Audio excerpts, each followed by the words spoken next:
Maayong adlaw katawhan sa Luzon, Visayas ug Mindanao all over the universe. Karon kay daghan man tag stock nga kalbasa nga gikan sa bukid ato ini siyang buhatog pinabongga.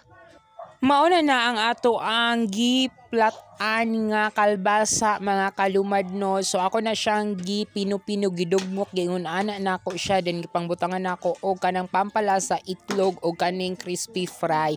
Mao nang ingon ana ang itsura siya mga kalumad. Sen diri apong dapita mga kalumad nakalunod nako dinhi para sa ato ang fried squash nga pinakalami jud ni. Mao na ni ang pinakalami nga sudan namo dinhi sa bukid guys kay wala man tay ma-afford anang mga lamian, mga humba og mga bisag unsa diha nga sudan. Mao na lang ni ang amo ang strategy dinhi guys, magluto lang ta dinhi para makakaon pud ta og mabusog ang ato ang tiyan no. Dapat dinhi sa probinsya guys, dinhi sa bukid mga kalumad, dapat gyud nga kanang mag-strategy gyud ka aron naa gyud kay makaon.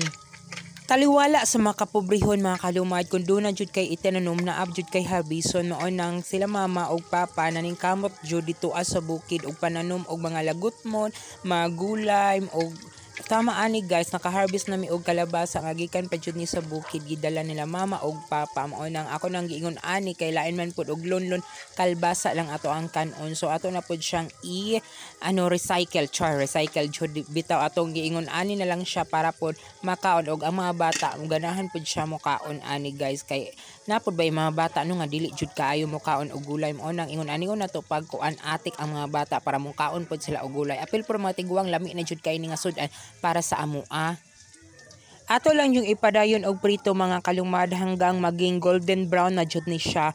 Pag mag golden brown na ni siya mga kalumad kay kuan it means luto na siya.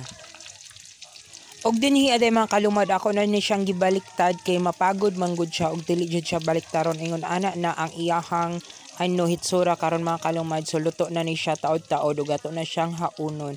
Og mao na dai ni ang akong nahaon na mga kalumad, ako na siyang naluto no, mao na natong naluto ug ako nang gihatagan amo ang kapitbahay nga kapatid. Mao na siya, sobrang crunchy at napakasarap to at murang-mura lang ang gasto mga kalumad. At ayan, nagtilaw na ko dinhi ang dapita mga kalumad, and don't forget to follow, subscribe and share this video. Thank you very much mga kalumad, keep safe and always remember God is good all the time. Bye bye mga kalumad and mwah mwah chuchup, I love you all. Bye.